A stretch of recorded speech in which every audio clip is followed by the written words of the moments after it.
may contain existing content that will be redesigned or repackaged, content that will come from partners, or content yet to be developed. It's your inventory. Assigned content producers and/or editors responsible for the content. Here you name the people responsible for producing the content. If you have multiple editors, identify them as well. The channel for the content.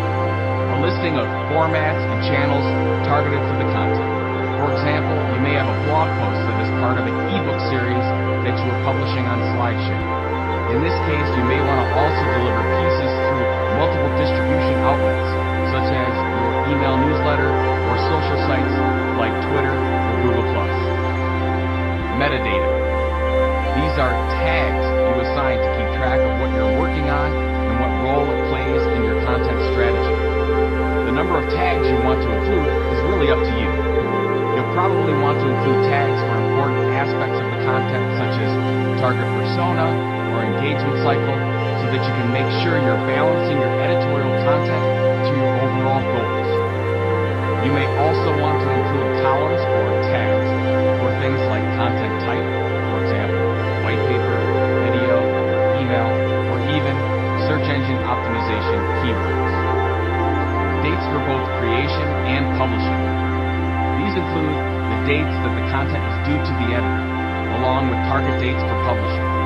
As you become more sophisticated, you may want to include the refresh date, which is a trigger date to update the content when needed. Workflow steps. If you work for a larger organization, you may want to add workflow steps including legal, fact-checking, proofreading, or other elements that will affect your content creation and management process.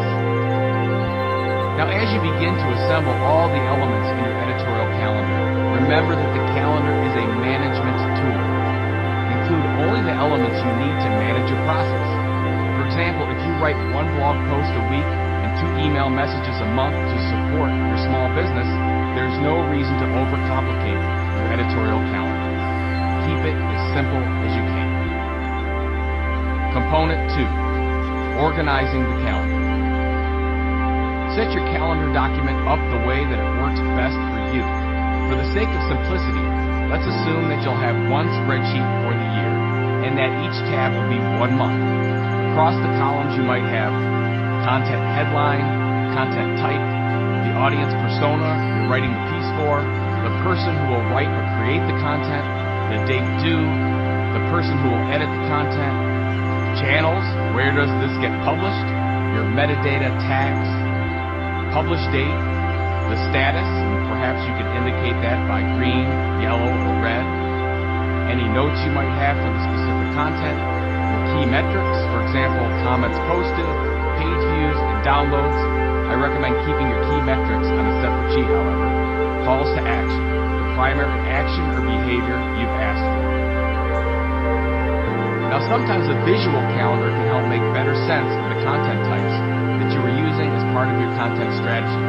Now, in the book, we show a great sample from our partners at Velocity Partners, a content agency in the United Kingdom. And if you are listening along, which you obviously are, I would take a look at the online resource, epiccontentmarketing.com, and you can see this for yourself. It's figure 14.2. Finally, as separate documents, or even tabs within your editorial calendar, you may want to include brainstorming elements. For example, these are ideas under consideration for new stories that come up during the process. Now, if you're using a tool like the Post, you will keep a log of all your ongoing ideas as well as your active content assets, and you can do this in a tool such as Compendium as well, or your WordPress editorial calendar tool. Now, in the end, your editorial calendar will become the most frequently used tool in your process. And whether it's a combination of documents, a single spreadsheet, an online production tool, or just a monthly email that you send to your team, the key is that it works for you. In the end, whatever helps smooth out your process and keep you and your content team on track is the best editorial calendar format. Component 3, developing the editorial style guide. Obviously, when any of us talk about a calendar, the first thing that a person thinks of is a guide for planning what content gets created and when. But your calendar has another important function. It's the basis for developing an editorial style guide as a tool for your content creators, editors, and producers. Yes, that's true even though all these people might be you. This style guide can also develop into a social conversation style guide, in other words, a social media policy, providing guidelines for how people respond and converge. As more people start telling the story of your brand, be sure that they have the right tools and training to properly communicate your brand's voice. You also need to police and monitor them to make sure they are keeping that voice. And even if you're flying solo right now, keeping your editorial voice consistent will keep your content much more professional and trustworthy. And it makes it much easier if you ever need to bring other writers in. As with the continuing story, it's easy to let the tone, quality, and style slip bit by bit until the story is way off track. This is where your editorial calendar style guide comes into play. Here are some key things to include. The overall tone and voice of your content marketing. This is, who are you? What do you convey in your content? The average or minimum, maximum length of pieces developed. Your branding guidelines. How to refer to the company, the product lines, the individuals, and so on. For grammar, style, and word usage, you can also choose to conform to the guides such as the Associated Press Style Book or the Chicago Manual of Style published by the University of Chicago.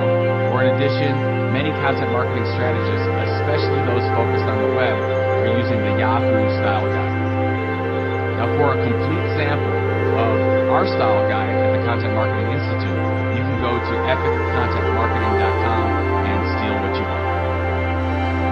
Epic thoughts. Ultimately, your editorial calendar is your most powerful tool as a content marketer. If you don't plan for epic content, it does not happen. There are many technology tools out there, but use what's easiest for you. Chapter 15, Managing the Content Creation Process. There is nothing so useless as doing efficiently that which should not be done at all. Peter Drucker. Let's face it, content marketing is a new muscle for most organizations. Most brands have been doing things the same way for so long that thinking like a publisher is, well, quite taxing. Worse yet, these brands aren't set up for publishing. They are set up for traditional marketing practices, organized in the usual silos. That means they might not have an awareness of the types of roles needed to succeed with managing the content marketing process. In order to do content marketing successfully, you need to have the following 4 things. First, people to do it. Second, roles and responsibilities for those people to fill. Third, a schedule by which tasks are fulfilled, and we just talked about that in the editorial calendar section. And fourth, rules and guidelines. The most difficult of these may be finding the roles within the company to drive the process. If that's the case for you, these next sessions will be critical. Assembling a team with specific roles and responsibilities. Now, given the size of your organization, you may have one person, or many, responsible for your content marketing initiative. In general, however, no matter how many people actually take responsibility for the function, the following roles are needed. And a quick note on this, the following are roles within the organization, not necessarily position titles, although they could be. The manager, or chief content officer, the CCO.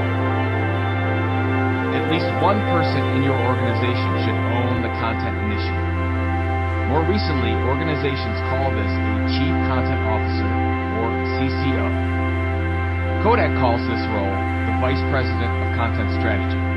Monotate, a small B2B software company, calls this a Content Marketing Director. In a small business, the owner or partner, or even the general marketing person, may be the one performing this function. This is the chief storyteller role for your content effort. The person performing this role is responsible for executing the goals that you set out to accomplish. Now, when content marketing fails, it's usually not because of a lack of high-quality content. It's because of a drop in execution. This is critically important. That is why this manager may be your most important asset, even though this person may not be creating any of the content. The CCO must ensure excellence in every content marketing tactic, including content and editorial, the design, art, and photography, the web resources for the content, the integration of marketing and the content, including social media, your project budgeting, contract negotiation with any freelancers, audience development, and research and measurement. In organizations where there is no budget for a dedicated CCO, this role may be filled by the director or vice president of marketing. Many brands, such as UPS, have a manager inside the company who oversees internal content production, as well as the production of content by an outside agency. Although brands can outsource a wide variety of content production through outsourced vendors, it's important, and I mean critically important, to keep the CCO inside the organization. To access a complete job description for the Chief Content Officer position, you can go to epiccontentmarketing.com and select bonus resources. In addition, and we talk about this in the print book quite a bit, Content Marketing Institute has a magazine called Chief Content Officer, which is the role for what we're talking about, the magazine for this role. You go ahead and you can just type into Google Chief Content Officer. It'll come right up and you can subscribe. And it's free to subscribe. The Managing Editor. The editors have a critical role in the content marketing process and are probably the most sought after by brands today.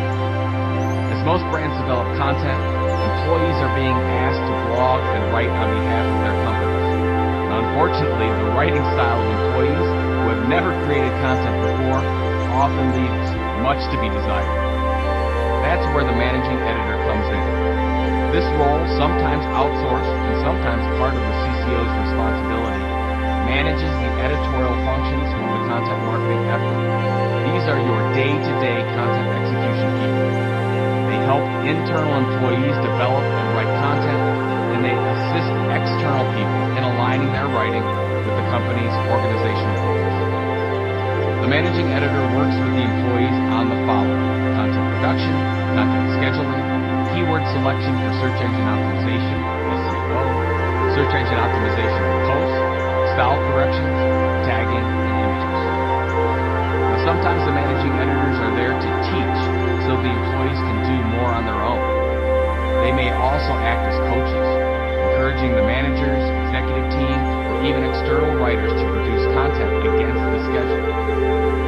Now, our friends at OpenView Venture Partners in Boston has a managing editor who oversees all the content on the OpenView blog, but the editor only creates a small portion of it. Nearly every employee is responsible for developing original blog posts, so the managing editor works with the content from the entire enterprise. Content creators.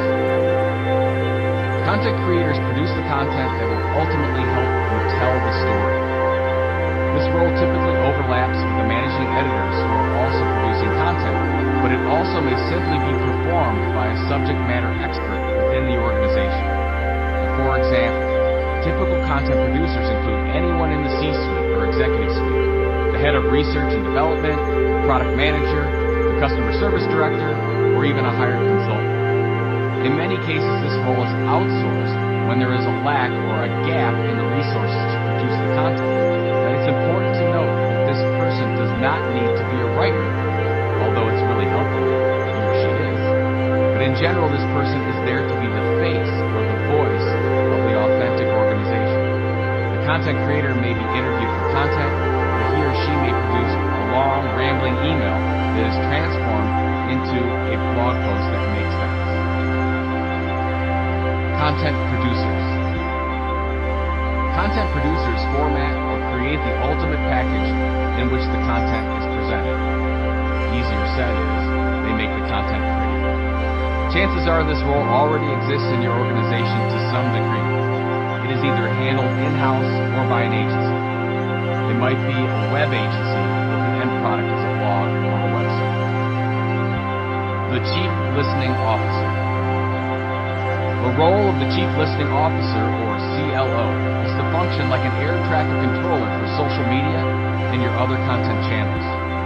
CLOs are there to listen to the groups, maintain the conversation, and to route and or notify the appropriate team members who can engage in the conversation. For example, might be customer service, sales, marketing, and so on. For the content marketing process, this function serves as the centerpiece of your listening posts. You establish listening posts so you can continue to get a feed of information.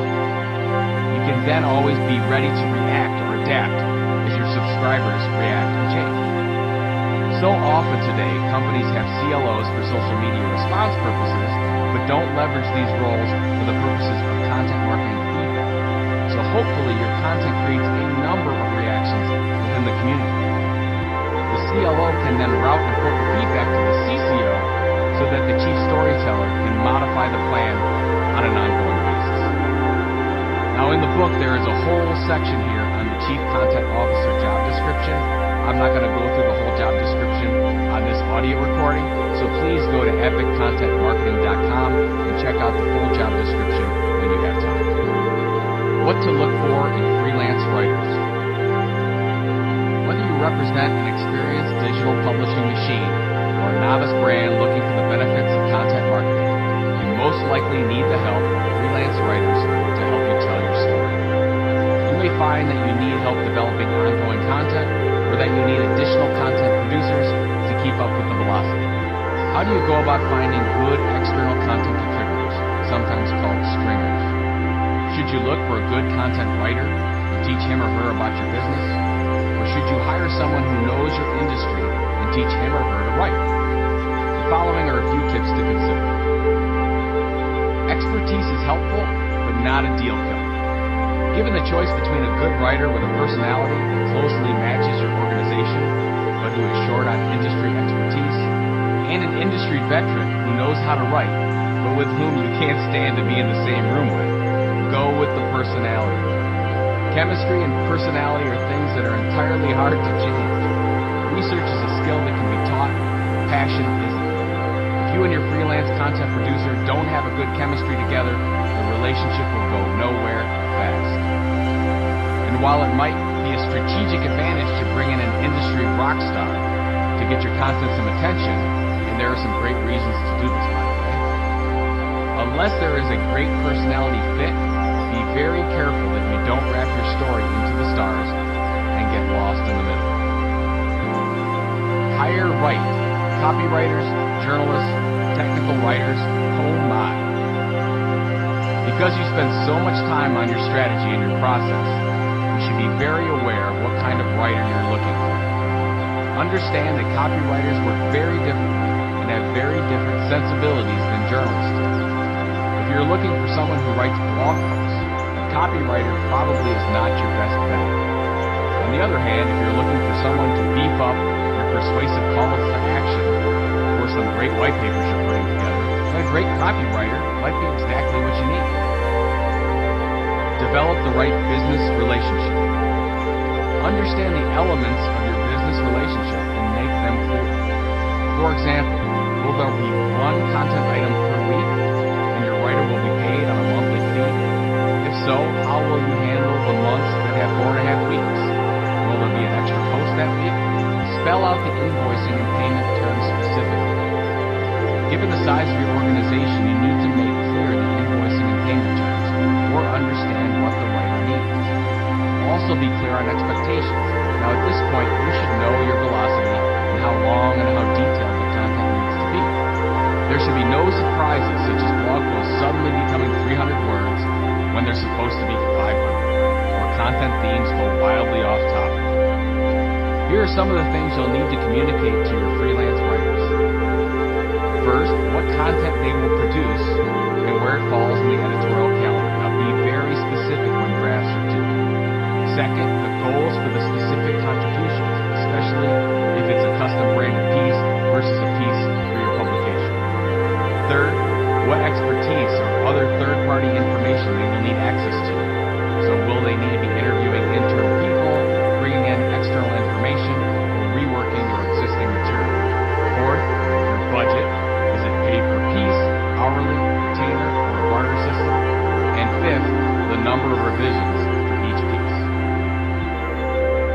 over the past 12 to 18 months, new models of performance have taken shape in the digital content world. Many publishers are adopting the pay-for-performance model, where a smaller base fee is paid for the raw content, but the writer is paid a bonus for content performance, based on both sharing metrics and search engine placement. New tools like Skyward now make this possible. Writers who in the past were not open to this are now very aware of this type of model and are more open to it than ever before, but setting clear expectations is a critical first step. Budgeting factors. In the near publishing past, freelancers used to get paid about $1 per word. Now this still remains true for high quality and unique content, like that for research reports and white papers. For article content, some services, such as Xeris, can price your content as low as 5 cents per word, if you wanted to. Now, word of warning, you usually get what you pay for. Now, at CMI, we found the most success in the retainer model, that is, working with a freelancer on a number of content assets over a period of time, and then paying them a monthly fee for the work. This arrangement usually is appreciated by both sides. The business can budget easier with a set number, and the freelancer doesn't have to count words. Now, after all, a piece of content should only be as long as it needs to be, so why set a limit? Some range should be found. Before diving in, test. With the amount of writer supply in the workforce, there is no need to start a long-term relationship at first. Test out a few stories and see how they work. Ask yourself, is the person's writing style to your expectations? Does he or she deliver on time? Is the person actively sharing the content via his or her social networks? This is very, very important. Once the writer has met your expectations in these areas, then set out on a long-term deal. I've seen too many marketers and publishers get their rockstar freelancers only to kill the deal a few months later when neither party is happy. Test it out first so you don't waste your time. A code of ethics. Wherever there is talk of content marketing, there is talk of transparency, ethics, and the credibility of branded content. One content network and publishing platform, Contently, has been doing some excellent work in this area. Now I asked my friend Shane Snow, Contently's CEO, about their code of ethics he developed. Here's a bit of background from Shane. We started Contently because we wanted to help talented, professional journalists survive as freelancers and build careers doing what they love. As our business grew into providing tools and talent for content marketers, we saw the need to educate our clients and journalists on the ethical expectations they should have as they do business together. Brands don't have decades of publishing experience and thus often aren't familiar with the accepted standards of ethical publishing. Journalists can be uneasy about taking on clients who don't understand those standards. We talked to editors at major newspapers like the New York Times and ethicists from the Society of Professional Journalists in order to understand whether editors would hire journalists who previously worked for brands. By the way, the answer is yes, so long as they're transparent about it. And to establish the different responsibilities that we felt should go along with creating content for brands versus traditional, constitutionally protected media publishers. And thus, the Content Marketing Code of Ethics was born. Here it is, repurposed with permission from Contently. The Content Marketing Code of Ethics.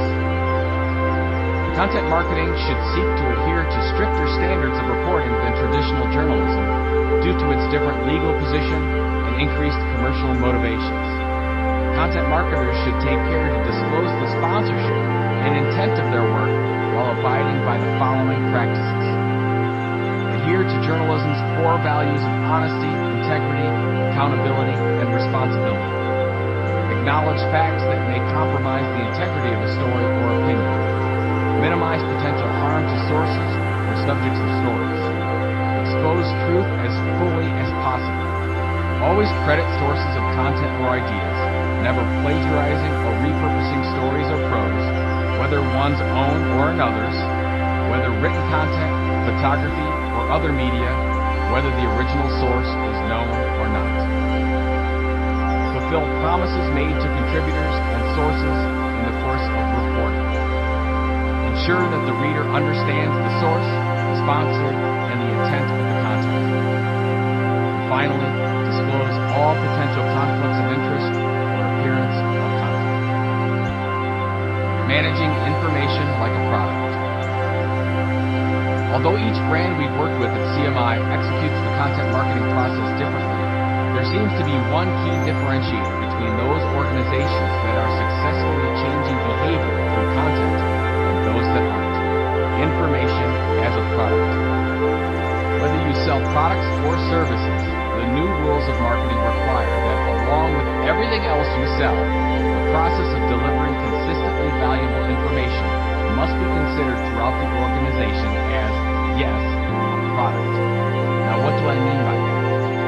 When people from an organization look at its content marketing as a product, they inherently create a number of initiatives and processes around that product, including upfront business planning, product testing, research and development, product success features like marketing return on investment, customer feedback channels, quality control, product evaluation planning, and more. Successful companies such as Procter & Gamble, IBM, and SAS have all approached their content in a similar fashion. Why approach information as a product? The answer to that question is simple. Organizations today have no choice but to place that kind of importance and processes behind their content initiatives. Customers today are in complete control. They filter out any message that does not benefit them in some way. Since that is the case, organizations must first build a solid relationship with customers through the use of valuable, relevant information, and then, and only then, will organizations be able to sell the other products and services that grow the top line. This is happening now. This trend is happening right now as more businesses morph themselves into media companies. And we're seeing appointments of titles such as Chief Content Officers. Petco recently created this position. And businesses that are starting to hire full-time journalists. Traditional businesses are either starting to purchase media companies themselves, such as Google's purchase of Zagat and Frommer's in the travel industry, or building out media empires like Red Bull is doing right now. What you need to do. Any company serious about growing top-line revenues, while at the same time being concerned about how to market in the future, needs to make the information as a product concept a priority. Small organizations with limited budgets should start seeking out expert journalists and storytellers to begin overseeing their content marketing program.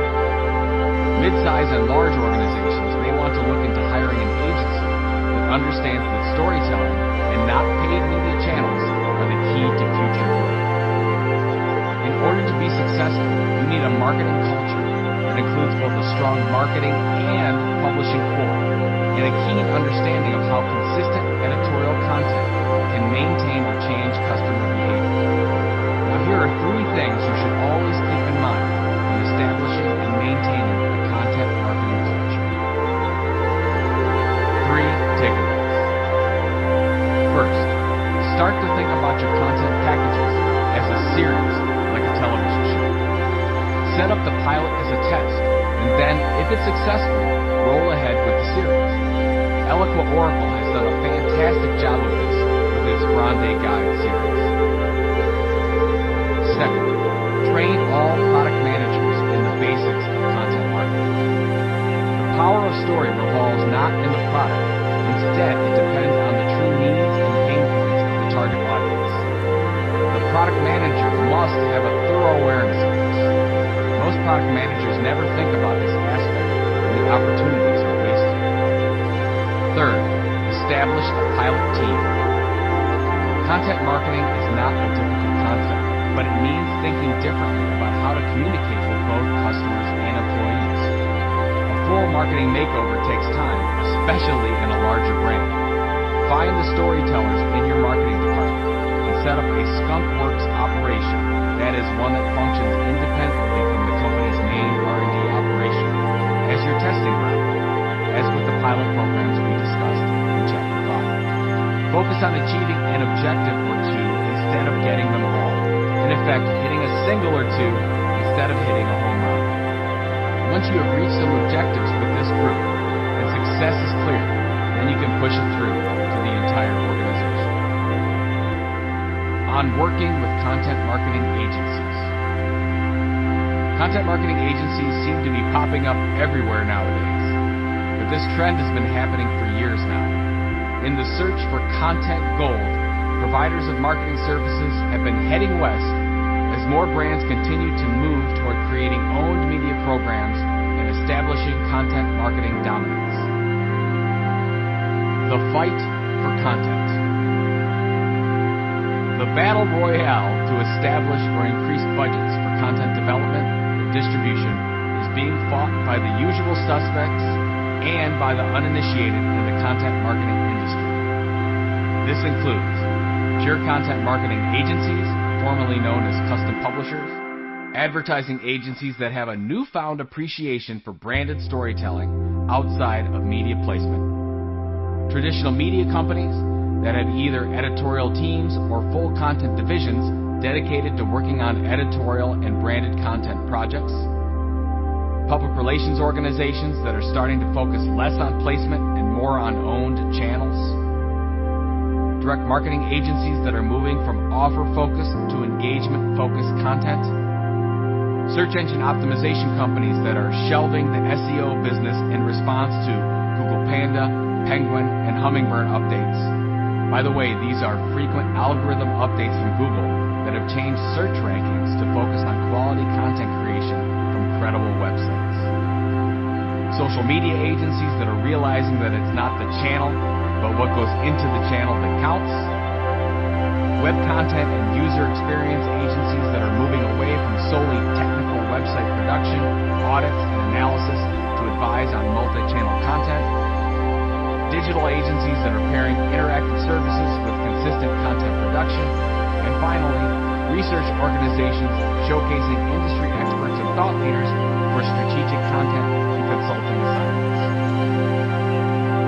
Now, these agencies and more are battling for content marketing dollars from brands. Some have legitimate budgets, and others are working with a pile of monopoly money trying to figure out the secret to social media success. Whatever your feeling is on who owns the rightful mantle of content marketing agencies really doesn't matter. The truth is that thousands of agencies formerly touting any one or a number of the aforementioned banners are now trying to ride the wave to content marketing salvation. Reality bites. If you do not provide marketing services for other companies, you have a tough time. The Content Marketing Institute, we receive multiple calls, emails, and inquiries every day asking for content help, from strategy to blog posts to visual content, content distribution, integration, hiring, research, and everything else under the sun. Here's what we've learned. There is good help out there, but it's hard to tell the partners from the posers. In the following sections, you'll hear some truths about content marketing agencies and how smart brands should view the outsourced marketing services provider of the present. Here's a quote from Steve Jobs. A lot of people in our industry haven't had very diverse experiences, so they don't have enough dots to connect, and they end up with very linear solutions without a broad perspective on the problem. The broader one's understanding of the human experience, the better design and plan. Most content marketing agencies don't market with content. I hear it all the time, the shoemaker's shoes conundrum. That is, most agencies rarely make time to practice epic content marketing, saving it all, apparently, for their customers. Agencies of all kinds have a long history of producing advertising and marketing programs for clients while forgetting to market themselves.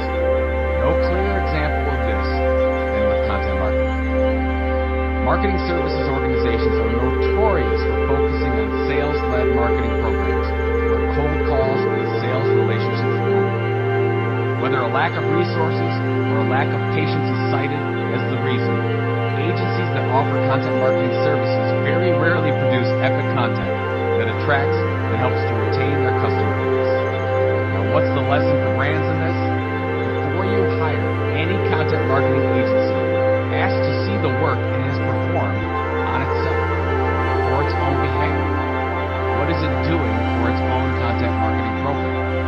a deep dive into all of its content.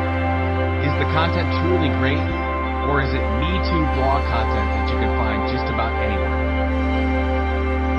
Most search engine optimization agencies don't know jack about content marketing. Search engine optimization is an incredibly important tactic. As search engines get smarter, it's almost impossible to game the system. Today, getting found through search engines has more to do with amazing online storytelling than most anything else. I had a conversation with an SEO executive team recently. The team members were seriously contemplating taking the entire company in a new direction to content marketing. Why? Their reasoning was, besides the fact that pure SEO budgets were drying up, that the value they used to provide to customers, which used to be immense, simply wasn't there anymore. Hundreds, if not thousands, of SEO agencies are in the same position. I've seen a few, such as Top Rank Online Marketing and Vertical Measures, make this transition incredibly well. Others have simply put the content marketing moniker on their SEO content production service and called it content marketing. Yes, they've added such services as infographics creation, video production, and blog content creation, but content production is only one small part of the content marketing process, as you know from listening to this for the last couple hours. Strategic planning aspects of mission statement creation, audience persona gathering, internal content integration, and measurement outside of content consumption metrics are often absent. Now, what's the lesson for brands? A holistic content marketing strategy includes upfront planning and multiple goals, which in turn must bring in non-digital channels such as print and in-person vehicles. SEO is one very small part that covers a few marketing objectives. Make sure your content marketing strategy goes beyond top-of-the-funnel considerations. Most agencies are less concerned about strategy than they are about execution. Do you want to hear a dirty little secret that content agencies subscribe to? Here it is. Give away the strategy to get the execution. I was guilty of this many times while I was at Pet Media. I would give away whatever strategic insight I needed in order to win the content project. It was the ultimate value add. Why did I do this? Planning lasts just a short time while execution can last forever. The thinking was that giving up the planning guidance for free could result in a content project contract, such as producing a serial blog, a custom magazine, or a video series that may last for years or more. Like it or not, strategy and planning usually have been viewed not as a useful service to customers, but as a closing strategy to get the execution business by agencies. This also has meant that the majority of internal talent has gone to execution, not strategy. And today, this is exactly the reason why so many businesses are struggling to find solid strategic partners for content planning, while content execution increasingly becomes a commodity. And the worst part, I've never seen a content planning document from an agency that recommended less content, or God forbid, stopping the content program altogether, which is sometimes the correct remedy. Now, what's the lesson for brands here? Regardless of whether you hired agencies just to do content execution, you must ask them for a sample of an executable content marketing strategy as well. You at least need to see if they understand the strategic argument for, and more importantly, against, content creation. There may be a time for producing less content, but without strategic guidance, the answer will always be more, and this is just short-sighted. Most agencies still see content marketing as a campaign. As you've learned throughout this book, content marketing is not a campaign. It's an approach, a philosophy, and a business strategy. Similarly, a viral video and its resulting success or failure is not content marketing. I repeat, it is not content marketing. A campaign is not content marketing. A campaign can be the result of a content marketing approach, but in and of itself, it is not content marketing. In other words, releasing the long form of a 30-second advertisement is not a content marketing approach. It's just a clever form of advertising. agencies aren't built for consistent, long-form content creation and distribution. They're built for speed, for great creative that makes an immediate impact, one hopes. Compare this to what it takes to create great content marketing efforts such as Procter & Gamble's Homemade Simple or American Express's Open Forum. Day in, day out content planning, production, and evolution over a long period of time with the goal of attracting and or retaining customers. Now what's the lesson for brands here? Be very wary of any agency pitching you a campaign over a program or an approach. There is one thing that's certain with any campaign: it has an end date. Not so with content marketing. Now let's do a review. Even though content marketing is more than 100 years old, we are in the middle of a revolution. Total consumer control, combined with an absence of technology barriers for brands, has resulted in a content marketing renaissance. At the same time, it has forced marketing service providers to alter their business models and their sales speak to include editorial-based content creation. While overall this is good for the industry, it has created a confusion of what true content marketing is and what the practice of content marketing can look like for both agencies and brands. If you feel you need to work with an outside partner to help you manage your content marketing process, which is completely fine by the way, make sure you heed the warning mentioned previously and choose a content marketing agency that will truly help you attract and retain customers through epic content creation and distribution. Epic thoughts. No matter what you call it, your company's story, your content strategy has to be tended by someone in your organization. If you don't assign someone to this, be prepared for duplication and confusion. Start looking to add to your organization marketers who understand how to tell a story. Those with journalism backgrounds should be a priority. Chapter 16, Content Types. Individuals and organizations that are good react quickly to change. Individuals and organizations that are great create change.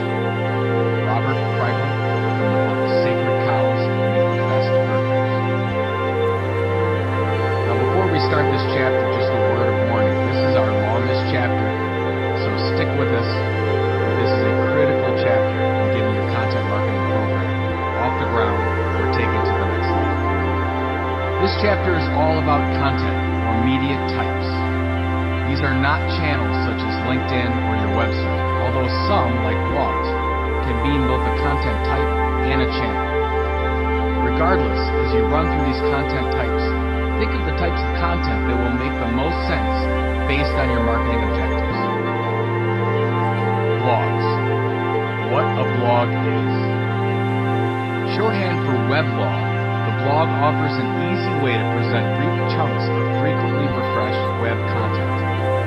Backed with easy-to-use technologies for syndication, for example, RSS, and commenting, blogs are often the centers of social media solar systems that can incorporate sophisticated SEO strategies and a community-building campaign.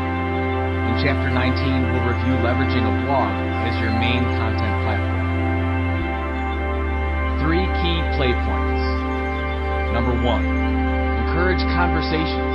Even bad comments can be an opportunity for developing good customer relations. 2, be a good netizen. Participate on other blogs as well as your own.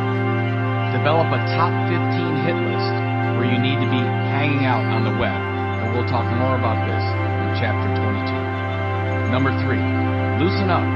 Authenticity trumps perfection when connecting with readers. The questions to ask before you blog. One of the most frequent questions I receive while traveling is about blogging. The questions revolve around how do we get started, what should we talk about, and even what software to use. My questions back to them usually startle people because so many of them start thinking about what they want to say rather than how they can impact the reader. Here are a few questions I ask. Who will be the primary reader or subscriber of your blog? What do you want to tell him or her? What's your story? Do you understand the key informational needs of that person? What are his or her pain points? Are you hanging out online where your customers are? Do you or can you make a target hit list of blogs or sites that your customers frequent online? Are you leaving comments that add to the online conversation on the blogs you cover? Do you have a firm grasp on the types of keywords to focus on that your customers are searching for? And you can use Google's keyword tool or Google Trends to help with that. Do you follow those keywords using Google Alerts or watch their usage on Twitter? You can also use this to find influencers in your market. Can you commit to blogging at least 2 times per week? Content consistency is key. What is your ultimate goal in starting a blog? 1 year after you start blogging, how will the business be different? How will the execution process work within your company, and how will you market the blog? How will you integrate the blog with the rest of your marketing? How can the blog make everything else you are doing better? These are the general starter questions for both businesses and individuals. It might be a bit overwhelming for first-timers, but knowing the answers are necessary. The majority of blogs out there don't make it. The worst thing you can do as a business is start a consistent dialogue with your customers and then stop. It's better not to do anything at all than to stop cold turkey. According to IBM research, 85% of corporate blogs have 5 or less posts. I'm going to read that again because it's so critical. 85% of corporate blogs have 5 or less posts. That means we, as brands, are really good at starting content projects, but not really good at continuing the process. Now remember, blogging is just a tool.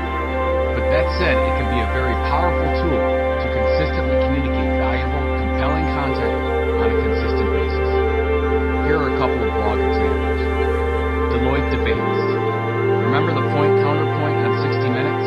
Deloitte's taken a lesson from one of network television's most successful news magazine programs by posting weekly debates, pro and con, on hot business and finance issues. Instead of the same old, Deloitte Debates provides lively and thoughtful discussions. P.K. Wadsworth Home Comfort Blog. Who says that service contractors don't blog? P.K. Wadsworth from Solon, Ohio, near Cleveland, rejects all that hot air. Its home comfort blog has become central to the company's online strategy. P.K. Wadsworth focuses on solving problems that its customers have with their heating and air conditioning, attracting customers and prospects through search engines and social media tools such as Twitter and Facebook. P.K. Wadsworth has been blogging 2 times per week for 3 years now and has steadily grown a larger audience over that time. When they first started over the first 6 months, they didn't have much of an audience, but as they've stuck with it over the past 3 years, now they receive hundreds and sometimes 200 visitors a day to their blog content. Now here's 10 blogging tips to remember. Number 1, use killer titles. Your blog title is like the cover of a magazine. There is one purpose for a magazine cover, to get you to open the magazine. The same holds true for a blog post. The greatest blog post in the world might not be read unless you have a compelling title.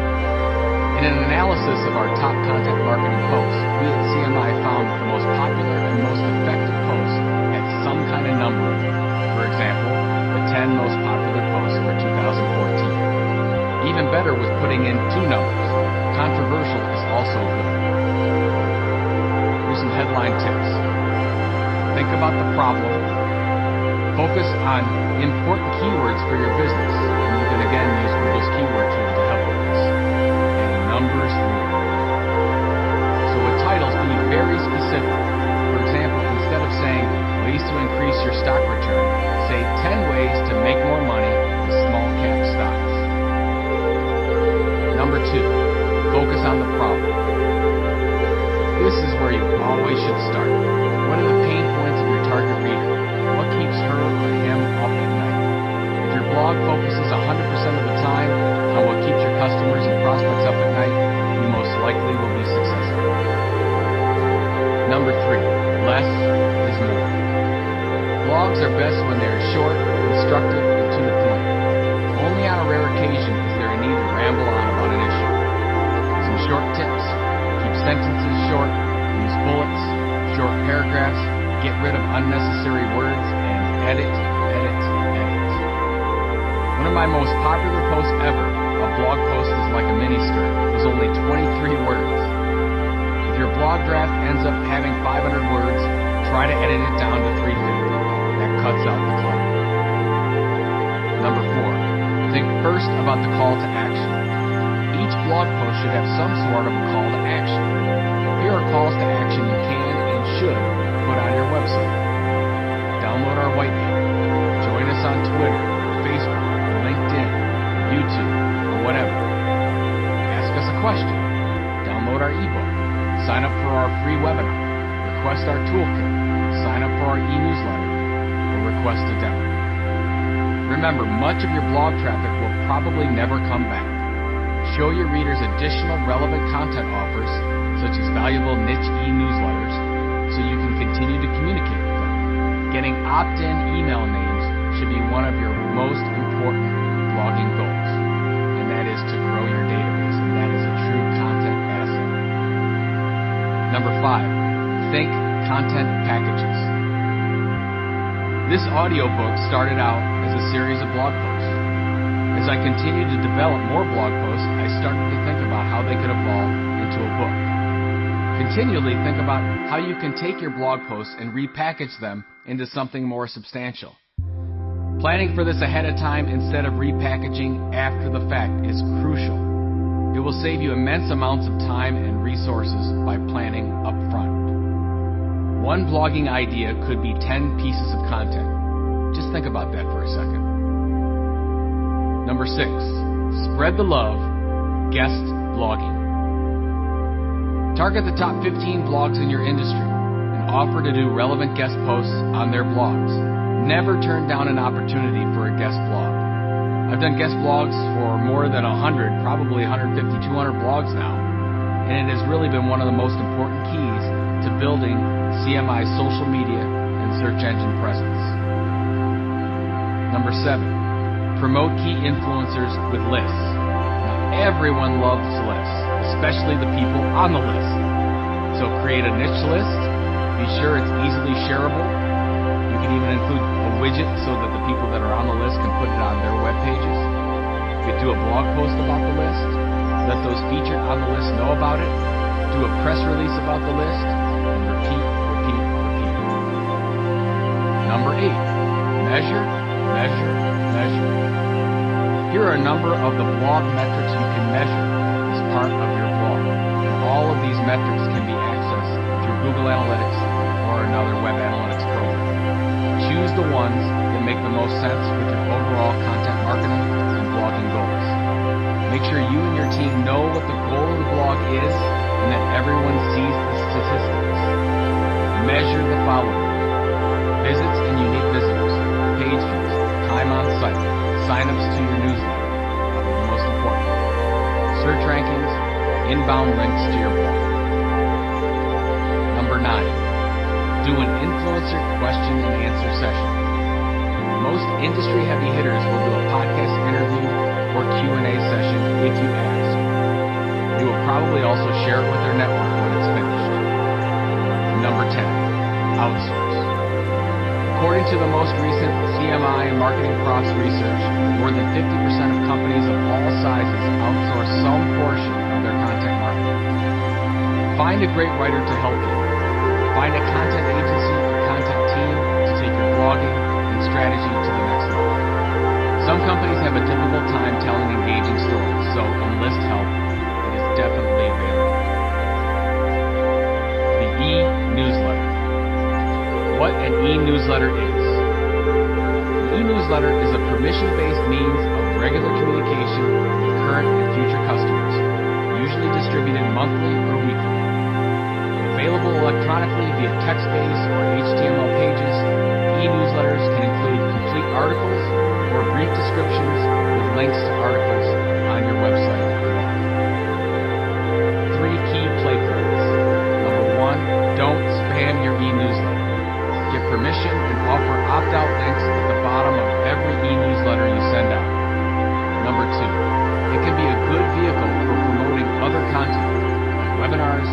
ebooks, white papers, live events, and so on. Number 3. A roundup of the blog content into your e-newsletter is a solid 1-2 punch. Try daily blogging and a weekly or monthly e-newsletter review. E-newsletter example. Whidbey Camano Island Tours. This group produces premium content, videos, and infographics tied to a monthly e-newsletter delivered by ExactTarget, which is owned by Salesforce.com. Since the launch, this site has increased unique visits by 60,000 via these activities and doubled the size of the e-newsletter database. This work was governed by an editorial calendar with the monthly e-newsletter as the major publishing data focus. Now here's 10 ways to optimize your e-newsletter landing page. In our new social media world, email assets are more important than ever. As content marketers, it is critical that we develop audiences and build channels with a primary emphasis on email in conjunction with social channels such as Facebook and Twitter. Now why? Theoretically and legally, the customer names that sign up to our social channels do not belong to us. They belong to the Facebooks and the Twitters. Your email database, however, is a significant business asset. Now here are 10 steps that you can take now to optimize your e-newsletter landing page to get more customers and prospects to sign up through your content. Number 1, spell out the benefits. On the landing page, clearly list why someone should sign up for your e-newsletter. Number 2, show them a picture. Show readers a sample picture of what they will be receiving. What does the email newsletter look like? Number 3, link to a sample. Link to a sample e-newsletter and have that sample open up in a daughter window. That is, don't take them away from the landing page. Number 4, bring the sign up above the fold. Prospects have to scroll down to get to your sign up area. There is a problem. The sign up needs to be above the fold. Number 5, have no more than 5 to 7 fields. The fewer fields, the more likely prospects will be to sign up. Only ask for the fields you truly need. Number 6, be sure to have a clear link to a privacy statement below the fold. Although very few, if any, people will ever click on it, be sure you have a privacy statement available that has been checked by your legal team. Number 7, tell customers what you will and won't do with their information. At the bottom of the page, be very clear about how you will be using your customers' information that they'll be giving to you. They want to know that you're not going to spam them. Number 8, include a button that says subscribe or sign up, not submit. Words like submit and phrases like click here don't accurately spell out the positive action you want prospects to take. Use subscribe or sign up. My personal favorite is sign up. Number 9, get rid of needless distractions. The landing page for your e-newsletter has one goal: to get people to sign up for the e-newsletter. Get rid of all the distractions that may take them away from the sign-up page, such as general navigation, third-party advertising, house ads, or other calls to action. Number 10, be sure to include testimonials and awards. Put at least one good testimonial about what a user thinks about your e-newsletter. Get permission to use that person's name and title. Have you won any awards? List those as credibility points as well. Now remember, you want a simple form that shows at least as much value as the information they are giving to you. You are trading your content for their name, so don't overcomplicate the process. And as always, test your changes. The behavior of buyers is not consistent across industries, so be sure to test what works for you and what doesn't. And just a side note, most email programs can run A/B tests for you, so you can test things like the subject line in your email newsletter, or you can test different landing pages. The white paper. What a white paper is. The granddaddy of content, white papers are topical reports